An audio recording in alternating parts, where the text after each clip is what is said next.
지금으로부터 제1회 사단법인 사육신 현장의 순위 564년 학술 세미나를 시작하겠습니다. 김종성 학술 세미나 위원장님께서 인사 말씀이 있겠습니다. 존경하는 회원 여러분, 코로나 시대의 어려움 속에 여러 회원들의 건강하심과 가정의 화평하심을 진심으로 기원을 드리는 바입니다. 날로 번져가는 이 코로나 전염병에 회원 여러분들 특히 유념하시와 건강에 유의하시기를 거듭 말씀을 드립니다. 금년 한 해 회원 여러분들의 많은 이해와 협조 속에 제466 현창회에서는 전례 없는 많은 사업을 성공적으로 이루고를 했습니다. 먼저 466 약전을 발간을 했습니다. 480페이지의 이 책을 만부를 발행을 해서 각 회원 여러분들께 우송을 하고 있는 두 번째로 466 순위 제564주년을 기념하기 위한 인터넷 제례를 지난 10월 9일 날 봉행을 했습니다. 세 번째 564주년 기념으로 466 100일장을 개최해서 이 성대히 거행을 했으며 그 책자 또한 발간이 되어서 여러분에게 배달이 되었을 것으로 믿고 있습니다. 네 번째로 466 회보를 3회를 발간을 했습니다. 16년의 회보를 1회에 만부를 발행해서 3번 발행을 했습니다. 다섯 번째로 유적 답사를 인터넷 방영을 하고 있습니다. 단종 임금의 유배길, 단종의 능, 또 영월의 유배지, 또 박물관 등을 방문을 해서 466신의 흔적을 우리가 그곳에서 찾아보고자 많은 연구를 하고 애를 썼습니다. 곧 인터넷으로 방영이 됩니다. 여섯 번째로 고서적 등의 책을 많이 확보를 했습니다. 약 300부 등등을 확보를 했습니다.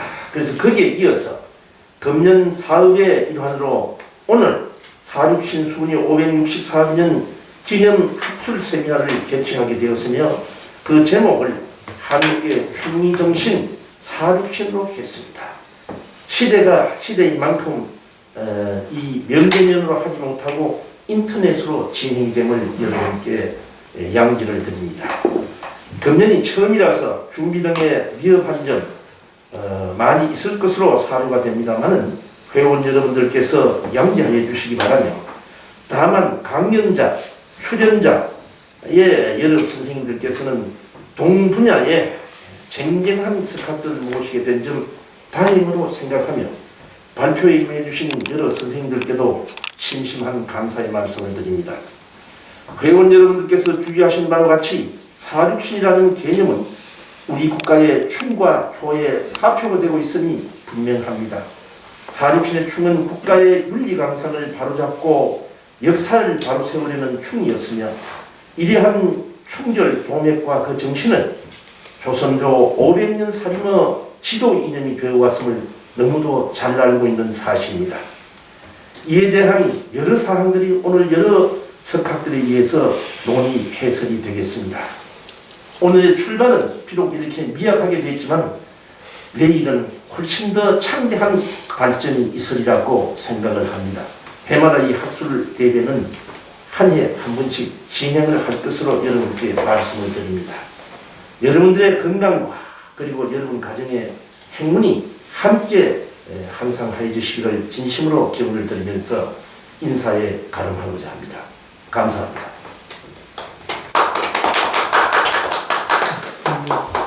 사육신 현창의 김종성 사무총장님 겸 학술 세미나 위원장님께서의 인사말이 있었습니다.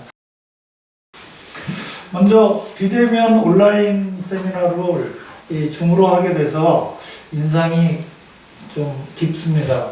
워낙 지금 2.5단계 어려워서 세 차례를 연기했어요. 저희가 이 세 차례를 연기해서 국회 세미나장 빌렸다가 어려워졌고, 이 방송국 세미나장 준비했다가 또 어려워졌고 이제 저희가 관계에 있는 서당법인 쪽에서 같이 스튜디오에서 진행하고 줌으로 빠르게 진행하도록 하겠습니다.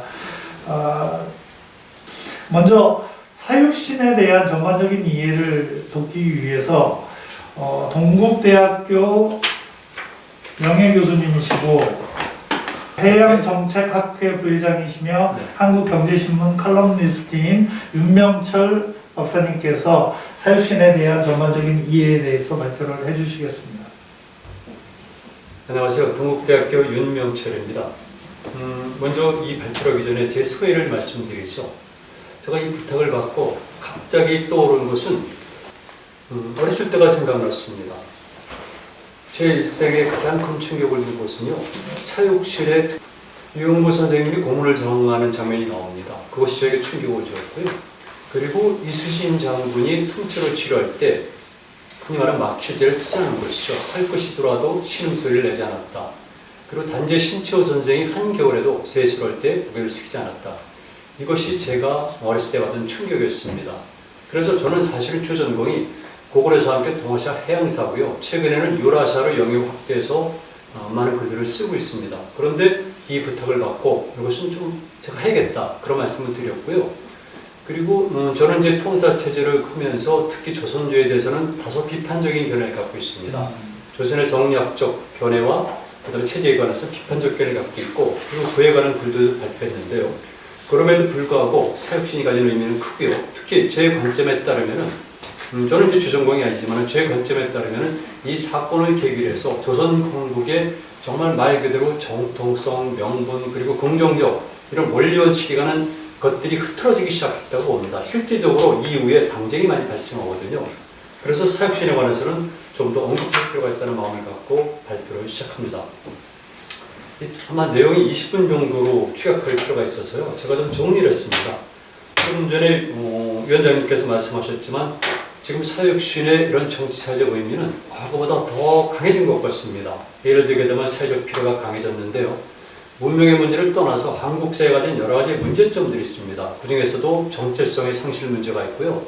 특히 많은 사람들이 우려한다는 것은 사회 공동체 의식이 좀 약간씩 균열을 보이고 있는데요. 이런 정체성의 확인 작업이 필요하고 또 춤과 효의 문제가 있는데 효가 고전적 의미의 효 개념이 사라졌다는 것은 지금 부정하는 사람은 아무도 없습니다. 또 한편에서 충의 문제도 마찬가지인데요. 나라의 충성이라는 것이 중요한데 물론 제 발표도 그렇고 토론자께서도 현대적 의미의 충이 무엇인가 이런 내용이 있습니다. 그럼에도 불구하고 충과 효 이런 것들은 우리가 다시 한번 되짚어볼 필요가 있다. 이런 마음에서 오늘 발표를 진행하도록 하겠습니다. 여러분들이 사육신에 관해서는 너무나 잘 알고 있기 때문에 제가 종합 7장으로 이 페이퍼를 만들었는데요. 1장, 2장은 생략하도록 하겠습니다. 1장은 이 사건의 개요고요. 두 번째 2장은 사육신의 등장 배경인데 이런 것들은 대부분의 사람들 알고 있기 때문에 건너뛰면서 3장부터 본격적으로 이 역사적 평가, 의의를 말씀드리죠. 다만 2장에서 보면은 세종시대와 문종시대의 정치 문화라는 내용이 있는데요.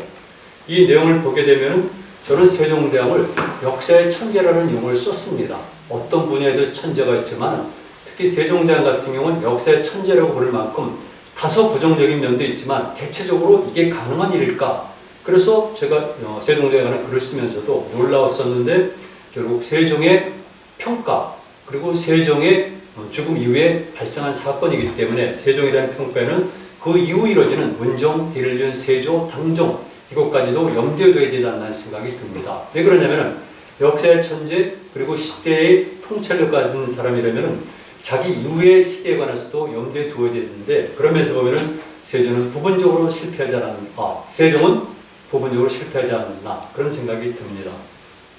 이 사건의 특성을 간단히 말씀드리면요. 일단 현상적 측면에서 놀랍게도 조선시대에서는 인조 반정축과 그리고 뒤를 이관의 난이 있지 않습니까? 네. 여기와 놓고 볼 때 그 외에는 이증옥의 난도 있습니다만은 실제로 이 사건, 즉 개유정난 속에서는 군사력의 대결이라는 것이 드러났거든요.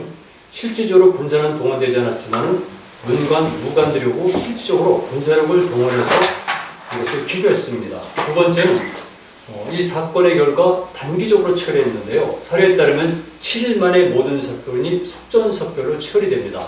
이것은 여러 가지를 의미하고 있는데 그만큼 거사를 주도한 세력들의 힘이 강력했고 그 힘이 남아있기 때문에 빠른 시간 안에 정리하자면 안 되겠다는 위기의식의 발로로서 역시 세조 일파에서는 7일 만에 단기 처리를 했고요. 그리고 잘 아시겠지만 대대적 숙청 작업이 일어났고 잔인한 보복이 이루어졌는데요. 이것 또한 조선지에서는 대체적으로 당쟁이 있었지만 여기처럼 이렇게 잔인하고 빠른 시간에 대규모의 숙청이 일어난 것은 겨우 찾기가 힘듭니다. 그렇다면 이 사건은 특별한 이유가 있겠구나 이렇게 저는 볼 수가 있는 것이죠. 그리고 이제 명분상에서 보게 되면요, 실질적으로 건국의 정당성 논이라는 것은 성리학의 명분론, 정통론 이런 것이거든요.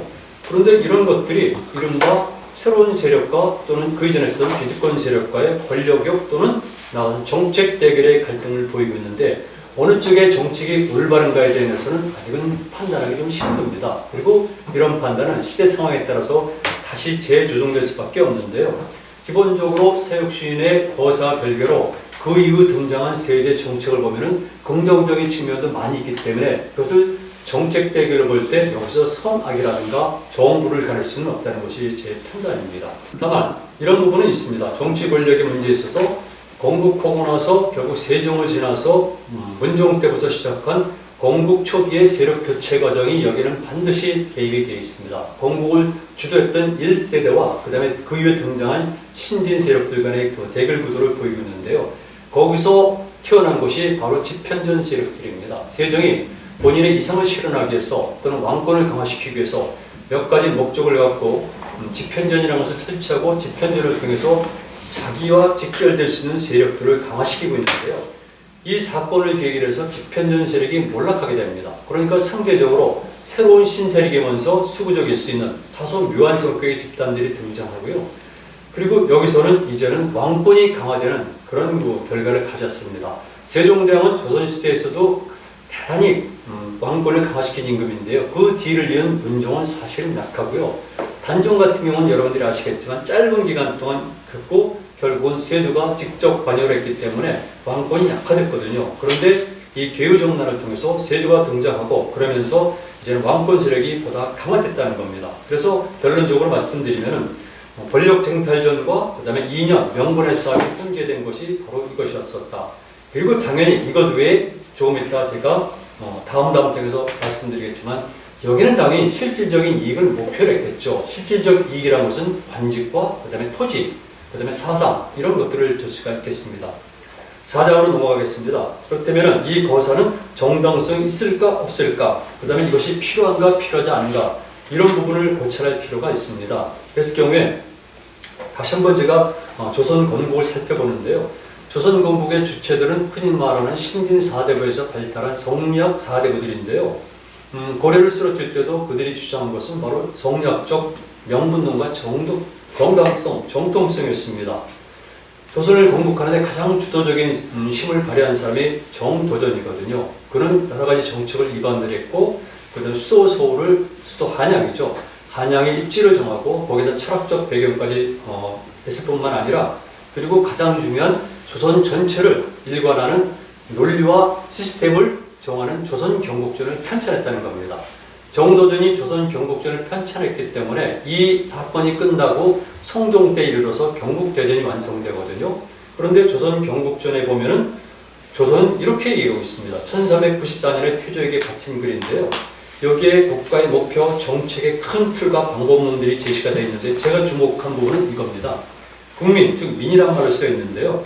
민의 마음을 얻지 못하면 왕을 버린다. 즉 민의 마음을 얻지 못하면 임금을 버린다. 이거는 실질적으로 혁명론입니다.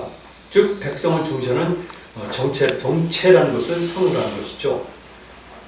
뿐만 아니라 이렇게 천명을 받은 왕권을 제약하는 정치 엘리트들로 권력체제를 구축해야 한다는 것을 분명히 했기 때문에 여기서는 왕권을 제약하면서 말 그대로 이상을 지향하는 학자적 권력, 관료적 학자들의 힘을 장악하게 하는, 힘을 구사하게 되는 이런 것을 조선 경국전에서는 표현을 하고 있습니다. 그들이 말씀드리면 그들은 성리학적 이상으로 이상사회를 실현하고자 하는 강력한 욕망을 갖고 여러 가지 일을 추진했는데 그 사상의 요체는 특히 오늘 이 거사에 연관되면은 정통론과 명분론이 되겠습니다. 결국은 이 정통론과 명분론을 근거해서 이것을 고수하려는 흔히 말하는 사육신 세력들 그리고 그 반대 세력과의 싸움인데요. 정통론 그랬을 경우에는 적장자 계승의 문제가 있습니다. 그래서 여러분들이 아시는 것처럼 세조는 원래 여기 해당하지가 않죠. 그래서 이런 적장자 계승의 문제가 있고요.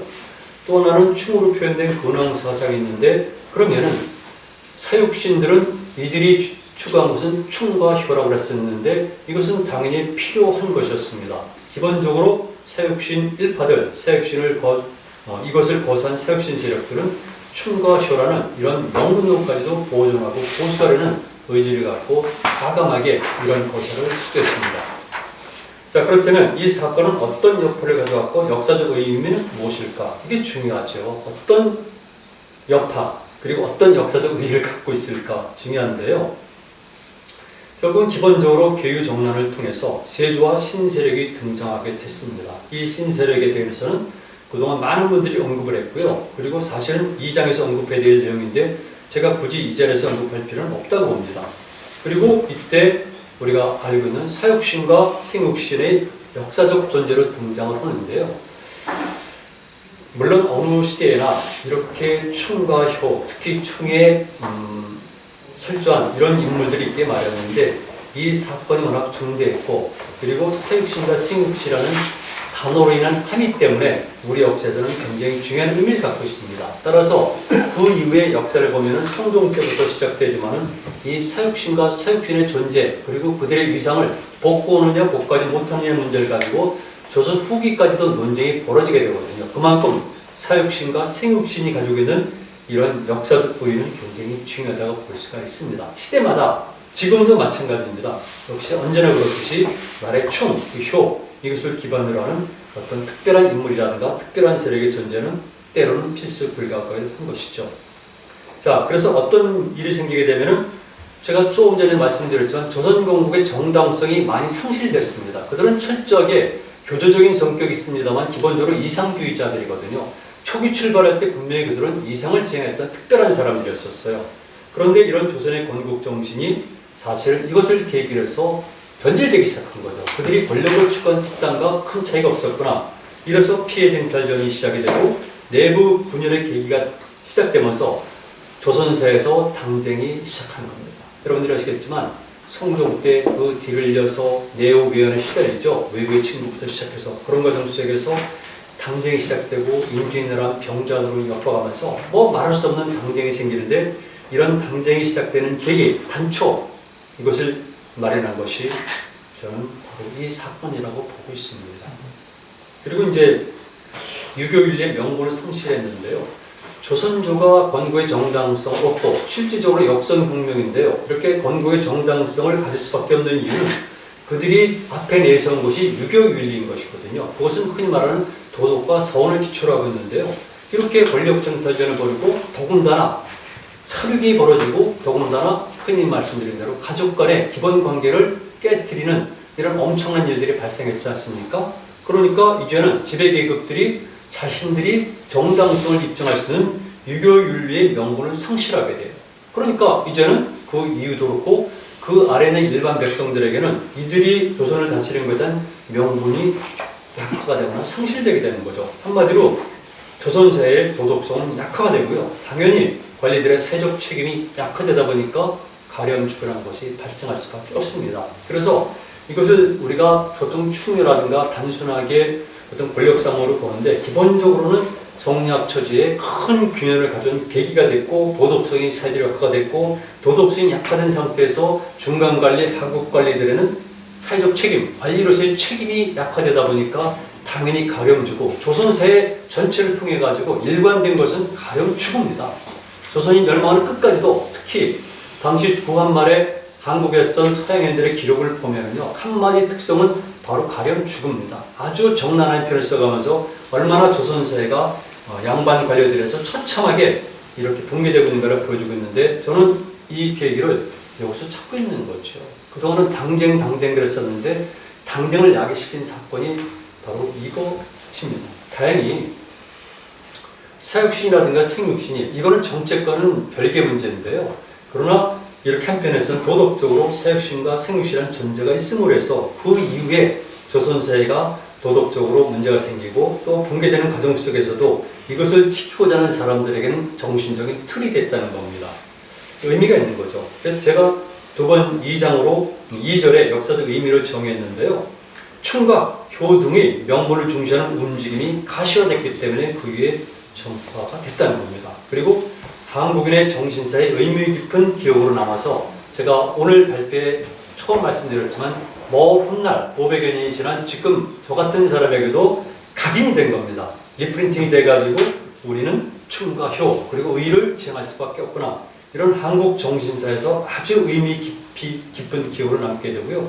가치관의 기준점을 제시한 겁니다. 아무리 권력을 지향하고 토지를 요구하고 아무리 가렴주고 행하더라도 기본적으로 가치관은 분명한 겁니다. 그래서 많은 사람들이 또 그것이 어떤 면에서는 이율배반적인 태도를 취하는데요. 적어도 드러난 현상만큼은 분명히 확실한 가치관의 기준을 정했다는 겁니다. 아무리 가렴주구한 그 고급 관료들도 사대부들이죠. 그들도 명분상으로서는 이런 충과 효의 가치관을 강조할 수밖에 없는 겁니다. 아시겠지만은 노로스트 영조 이후에 이런 예속 논쟁에 있어서도 분명히 권력 싸움인데도 불구하고 토지쟁탈전, 관직쟁탈전에 불구하고 적어도 명분은 예성이었거든요. 그만큼 이 가치관의 기준점을 제시했다는 것은 의미가 있습니다. 이제 저서에 제가 정리해드리는데요. 제가 가정을 해봤어요. What if? 그럼 어떻게 될 것인가? 만약에 사육신의 존재가 없었다면 어떻게 됐을까? 그리고 사육신의 존재는 있어야 될까? 없어야 될까? 제가 이런 것들을 한번 가정을 해봤어요. 만약에 성리학의 좀 유연한 논리와 변증법적 사고, 성리학이 좀 더 출발할 때를 고수한다거나 아니면 긍정적으로 변하는 것, 즉 그 이에 변질됐던 권력과 장탁 연계되면서 교조적 성격이 아니라 좀 유연하고 변증법적 사고를 갖게 됐으면은 과연 사육신의 이런 존재가 역사에 등장할 수 있었을까?부터 시작해서 그리고 이런 것들의 의미는 어떨까? 이걸 제가 가정을 해봤어요. 또 한 가지는 조선사회는 이상하게도 산업을 발달시키지 않았습니다. 철저하게 관념적이고 이데올로기 지향적인 사회이기 때문에 산업이 발달되지 않았어요. 그래서 오로지 농업을 중심으로 해서 하다 보니까 당연히 국가의 부를 창출하는 기회가 적어지고요. 그리고 사회 부가 증강되질 않아요. 따라서 한정되어 있는 부를 놓고 결국은 지배계급과 피지배계급 간의 갈등이 벌어질 수밖에 없고요. 더 심각한 것은 나름대로 권력을 가지고 있는 흔히 말하는 가진 자 중에서도 상위계급과 중간계급,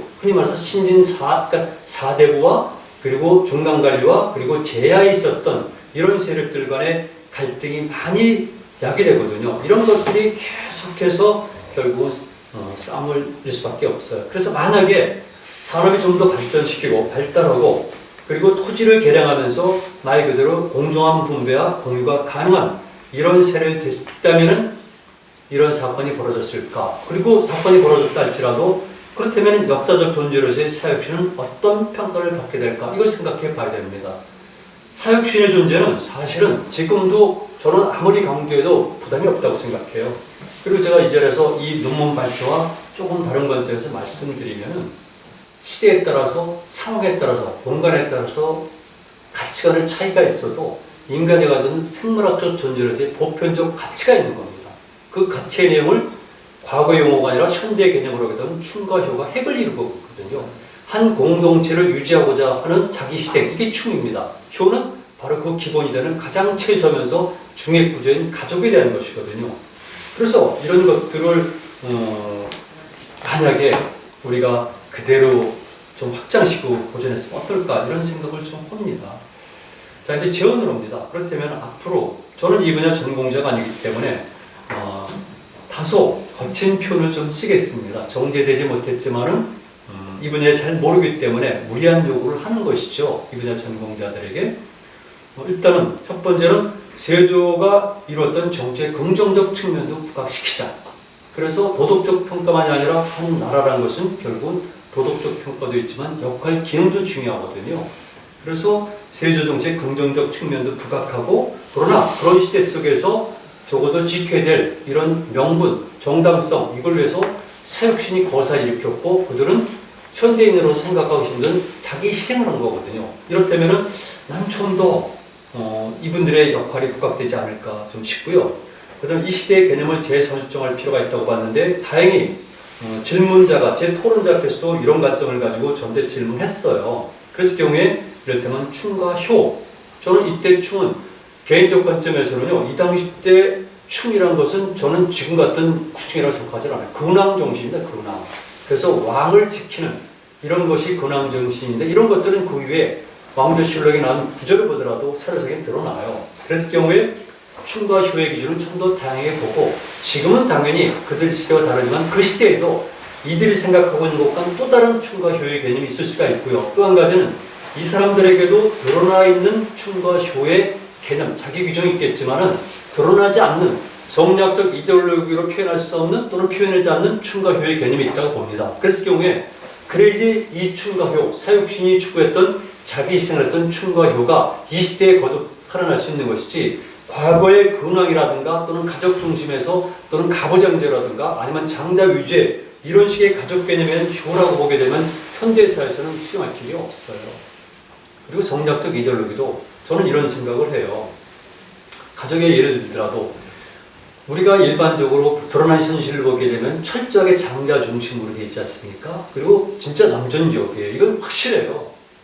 그런데 이런 생각, 내가 만약 조선시대의 아버지였을 때면 내 아끼는 딸이 있는데 어떻게 여자를 그렇게 차별적으로 사료에 기록된 대로 아니면 유교 윤리대로 그렇게 할까? 저는 그렇게 보지는 않아요. 그래서 사료상에 드러난 역사학자들이 연구한 사료라든가 나타난 결과 이런 것만 가지고 평가하게 되면 설 자리가 없는데 그렇지 않다면은 충과 효도 특히 사육신이라든가 사육신들이 가지고 있는 충과 효의 개념도 사료상이라든가 조선제 지배 이데올로기가 아닌 인간의 보편성에 근거한 입장에서 충과 효의 개념을 찾는다면은 그들의 위상이 더 부각될 수가 있는 거죠. 젊은 사람들이 지금 이 사육신의 충과 효를 얘기하면 그들이 어떻게 수용을 하겠습니까? 그런데 충과 효에 대한 개념을 다시 설정한다면은 그건 젊은 사람들을 끌어들일 수가 있는 거죠. 그리고 제가 아까 말씀드렸잖아요.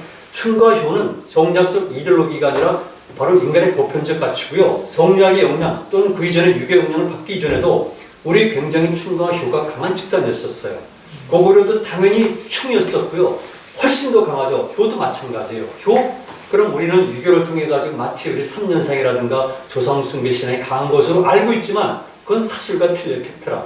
그래서 적어도 사료의 기록을 놓고 볼 때 고구려도 초기에도 보면 기록들 보면 유달리 흔히 말하는 효, 조상에 대한 숭배 신앙이 몹시 강하고요. 그들의 충이라는 것은 말로 할 수가 없는 거죠. 중국의 충, 다종족 국가로서의 충, 이것과 결사 공동체로서의 고구려의 충은 격이 다른 거죠. 그런 의미에서 본다면은 이제 젊은 사람들에게, 2세 사람들에게 충과 효는 유교적 이데올로기에서 나온 것이 아니라 원래 우리 민족의 역사적 산물이고 우리 민족의 내재적 성격이라고 말씀을 드리고 싶습니다. 그리고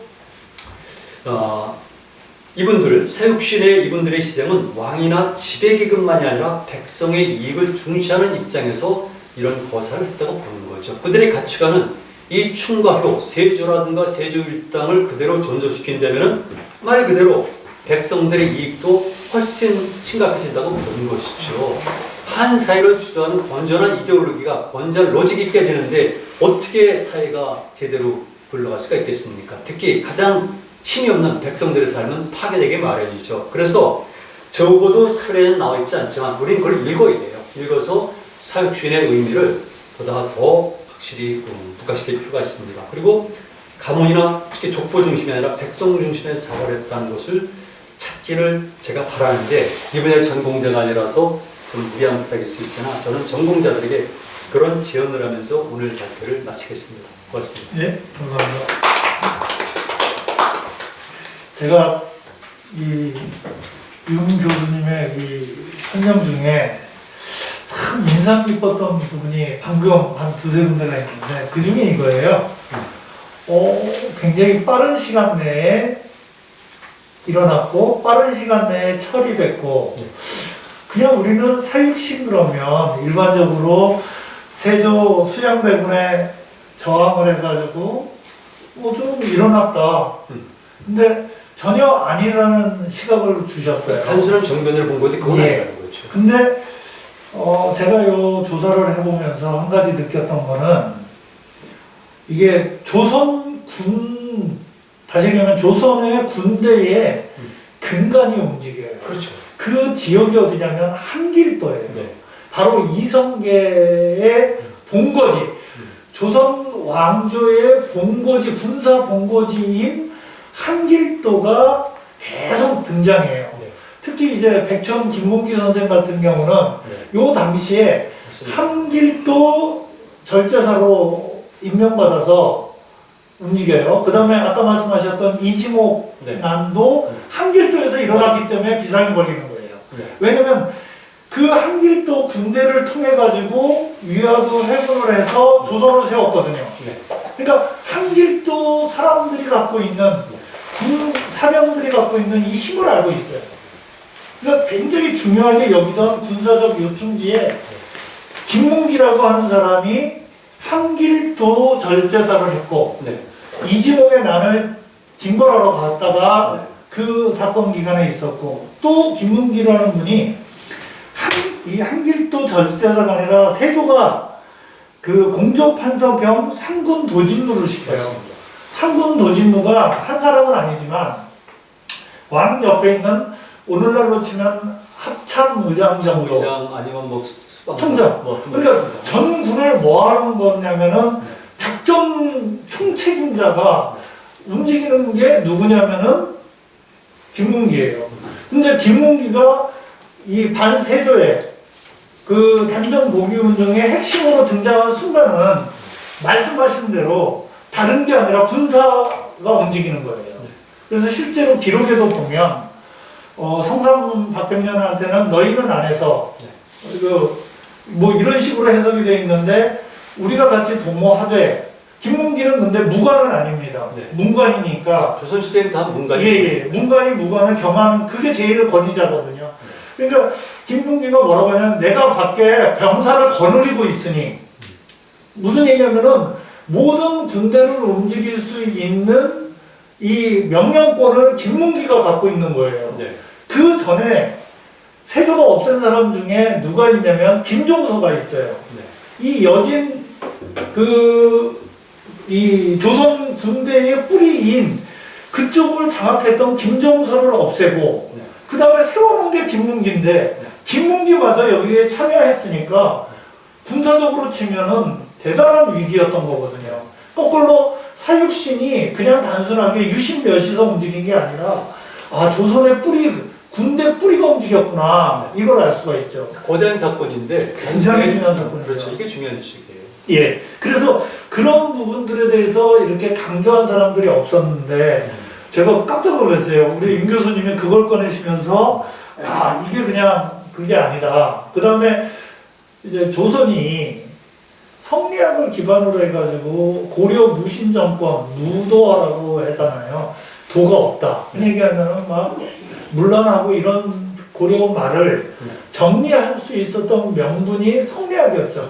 그때 한번 사건이 나요. 정몽주. 네. 그 사건 이후에 조선을 세워서 명분을 기가 막히게 만들었던 게 세종이거든요. 네. 그래서 세종조에 와서는 충효 그렇죠. 뭐 상가의 행실조서부터 해가지고 많은 것들을 준비했죠. 문예 부흥기죠. 이거를 뭉개뜨린 게 맞습니다. 수양대군의 개유정변인데 요것에 반대적으로 일어난 게 단군 보기 사건, 단종 보기 사건인데 사유씨는 그래서 아까 말씀하신 대로 조선의 이 명분, 유지 명분을 조선 초서부터 후반 끝때까지 이끌어간 힘이거든요. 근데 사유씨는 그 시각으로 본 사람은 제가 생각할 때 오늘 윤 교수님께서 거의 처음 발제해주지 않나. 그러니까 사유씨를 단순하게 뭐 반정을 일으키고 뭐 이러는 상태로 보는 게 아니라 조선이라고 하는 600년 전통에 적어도 50몇 년, 500년 가까이 끌어온 명분이다. 그렇죠. 명분의 힘. 아무리 조선조가 타락해도 그렇죠. 적어도 명분은 늘 영대로 네. 강하니까 그게 고려 무학스러운, 흔히 무도스러운 고려 말을 극복하고 우리가 조선이다 했던 명분을 사실은 수양대군이 세종이라고 하는 거대한 문해부흥 대왕이 만들어 놓은 거를 흐트러뜨려 버려가지고 휘청했던 것에 흔히 얘기하면 명분을 딱 심어놓고 목숨을 다 걸고 그렇죠. 전 가족과 가문이 망하는 그런 거를 다 겪으면서 이끌어왔다 이거죠. 그래서 제가 생각할 때 최근에 조선건국의 정당성에 이어서 한국 사회로 이어지는 요즘까지 아까 교수님께서 말씀하셨던 이제 유교 인의예지신을 강조해서 가치관 중심인 유교 이전에 우리 민족이 갖고 있었던 그런 충과 효의 의미들이 강하게 이제 되살아날 때가 되지 않았나 생각을 하는 거죠. 네. 나아가 네. 우리 민족뿐 아니라 왜냐면 우리는 지금 남북한 문제가 좀 있거든요. 네. 그 다음에 남북한을 넘어서 이제까지는 우리가 따라가던 네. 이제 선진국을 따라가던 시대에서 다른 나라들을 좀 리드하는 시대, 네. 앞장서서 이끌어갈 수 있는 시대가 되려면 네. 적어도 요런 가치 하나는, 명분 하나는 크게 가져야 되지 않을까. 네. 그래서 교수님 말씀대로 오늘날에 와서도 이런 정치, 경제, 사회, 문화 발전에 사육신이 도움이 된다. 네. 크게 발전했으면 좋겠다. 네. 이런 의견이 강하신지. 네. 저는 뭐 지금 윤 선생님의 의견을 전적으로 동의하고 있고요. 예. 그리고 제가 누차 말씀드렸지만 이 춤과 효를 현대적 개념으로 조금만 재해석하면은 예. 이 시대에 가장 필요한 것 중에 하나가 그거잖아요. 예. 근대 산업사 이후에 지금 가장 직면한 문제 중 하나가 내부적으로는 가장 가정의 붕괴잖아요. 네. 근데 바깥으로는 환경의 재앙. 이런 것들은 결국은 하나의 가족이라든가 같은 공동체 자체에 깨져나가는 건데 이 효라는 것을 우리는 꼭 이렇게 부모 자식 간으로 볼 필요는 없어요. 그렇죠. 그래서 네, 네. 지구 가족이란 말이 있듯이 우리가 알기로는 가장 소규모 핵가족부터 시작해서 전체를 하나의 가족, 지구인, 지구 네. 시민이라는 단어가 이미 나온 지 오래되잖아요. 60년대 이후에 나왔으니까.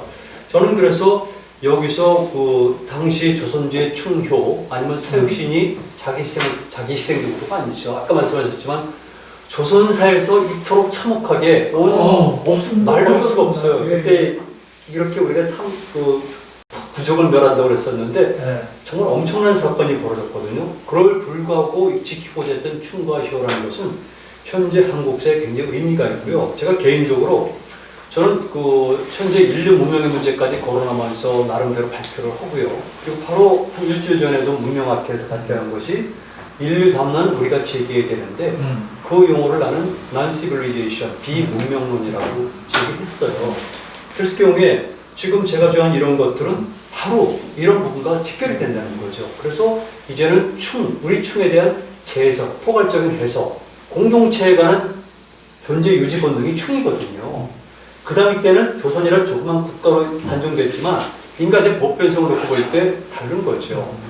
효는 생물학적 특성이에요. 그런데 이 생물학적 특성이 지금 붕괴되고 있고 이것이 마치 현대 문명의 특장처럼 오해되고 있는데 여러분들이 아시는 것처럼 지금 현대사는 물적으로 팽배했지만 정신적으로 황폐해지고 있고요.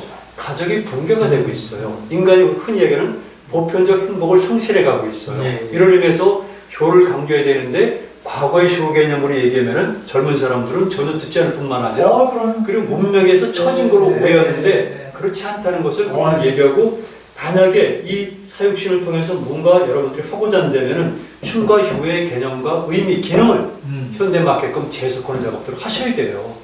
그래서 저는 전적으로 얘기합니다. 그리고 한국 사람들이 굉장히 총명해요. 네, 그리고 기록된 이거는 자의적 판단이 아니라 그 당시 때 외국인들의 기록을 보더라도 삼국을 비교하면 조선 사람들이 가장 총명하고 특별한 능력을 가졌다고 얘기하고 있는데 그리고 제가 말씀드렸잖아요. 역사학자로서 고대사 전공자로서 말씀드리는데 우리의 가족 중심적인 사고는 유교 이전의 문제예요. 그래서 생물학적 특성, 역사적 유전자가 남아있잖아요, 우리가. 네. 이런 것들을 발전시킨다면 훨씬 더 응집력이 강해서 주변 지역과 경쟁 협조하면서 발전할 수가 있죠. 이런 것들이 저는 그래서 이 사육실의 문제를 그냥 가둬만 놓지 말고 제가 마지막 7장에서 제언했잖아요. 거기서 보듯이 좀 더 유연하게 개방적으로 해석하면 어떨까 싶습니다. 그거는 절적으로 동의하고요. 네. 특히 우리가 지금 말씀하신 대로 우리 사회에서 재발적인 문제들에 대해서 면밀하게 들여다볼 수 있는 좋은 역사적 사료예요. 네. 다행히 조선왕조실록이라고 하는 아주 훌륭한 기록 유산이 남아있거든요. 네. 그 다음에 추강집, 네. 사육신전이나 이런 자료들이 있고 네. 가문들이 있어요. 족보가 있고 네. 이런 과정 속에서 뭐를 찾을 수 있냐면 다른 데서 볼 수 없는 기록적 자산을 가지고 미래에 대한 여러 가지 가치관을 검토, 다 찾아볼 수가 있어요. 예를 들어서 아까 말씀하셨지만 너무나 처참하게 당했거든요. 네. 그러니까 그 가족들, 여자들은 관노로 가거나 공신들에게 거꾸로 이제 노예로 전부 다 가져가거나 이런 여러 가지들이 나와요. 네. 그러니까 아까 여성 문제, 남전 여비에 대한 문제도 그냥 등장하죠. 그 긴 세월 동안 가문들이 당했던 도망다니던 얘기가 있어요. 네. 대표적인 게 추강집, 남영원의 추강집은 그것에 대한 반운동으로 역성혁명까지 네. 담은 그런 내용으로 나오거든요. 네. 마치 홍길동처럼. 네. 그러니까 중국으로 보면은 조선왕조실록의 내용은 삼국지 역사서고 네. 남한 중에 삼국지 연의 같은 게 이제 사육신전인데 이런 거를 보면 다양하게 이제 쳐다볼 수 있는 근거가 있다. 그러니까 이것을 정부나 우리 사회에서 야 사육신 그냥 지나간 거 아니야. 지금 오히려 더 꺼내서 새롭게 살펴봐야 될 많은 내용들이 있다. 네. 저는 그렇게 보고 그런 면에서 윤 교수님이 오늘 발제하셔가지고 해주신 말씀에 대해서는 대단히 동감하고 감동을 하고 있습니다. 고맙습니다. 혹시 다른 질문이나 있으신가요? 저도 이제 수미 정신에 대해서 사육신을 그대로 많이 들었지만 네. 이걸 다시 돌아볼 수 있는 계기들이 없었는데 오늘 얘기 속에서 상당히 많은 이걸 역사적으로 지금 현대 재해석해서 컨텐츠화 시키고 발전시켜야 된다는 거에 의문을 느끼게 되네요. 교수님이 듣다 보니까. 주 선생님한테 제가 한 가지 말씀드리면요. 지금 그런 영상 제작업에 종사하고 계시잖아요. 저한테 감동을 준 영화들이 몇 가지가 있어요. 대장부리가. 제가 그걸 통해서 유목민의 그 감정을 알았어요. 그다음에 롱십을 통해서 해양을 알았어요. 제가 해양사 해양 특공가예요. 네, 그렇죠. 그다음에 스파르타커스 통해 가지고 자유를 알았어요. 그리고 브레이브하트를 통해서 프리윌, 자유의지를 알았거든요. 마지막에 프리덤 나오잖아요. 근데 제가 보면 그런 거라든가, 그 다음에 애냐가 부르는 여러 가지 노래, 헬트 이런 것들 보면은, 그거는 우리 그들의 역사인데요. 제가 보면 객관적으로 볼 때 참 적어요. 소략해. 근데 우리는 더운 게 너무나 많은데, 못한 것 같고, 이 사육신의 문제는 그야말로 맞따라 도덕, 명분, 정답, 이거만큼 것이 지구상에 몇 번이나 있었겠어요. 이런 것들을 우리나라의 문화예술인들이 안 다루는 거죠. 네, 모르는 거. 앞으로 다뤄주세요. 예. 오늘 이제 순위 564년 기념 학술 세미나를 제1회로 개최하였습니다. 코로나19로 온 국민이 힘들고 어려운 시기 비대면으로 이렇게 온라인을 통해 가지고 학술 세미나를 통해서 우리가 사육신의 한국 충의정신 이 부분을 심도 있게 다뤄봤습니다. 우리 교수님들 감사드리고요. 사육신을 통해 가지고 좀 더 충의정신, 한국인의 정신을 좀 더 넓히는데 의미를 크게 갖는 그런 시간이 되었으면 합니다. 사육신에 대한 평판관리뿐만 아니라 유네스코 등재 그리고 여러 가지 콘텐츠로서의 개발에 대한 가능성을 본 세미나라고 생각합니다. 이렇게 결론 내리고요. 오늘 제1회 사육신 현창의 순위 564년 학술 세미나를 마치겠습니다. 참여해 주셔서 네 분, 세 분 감사드립니다.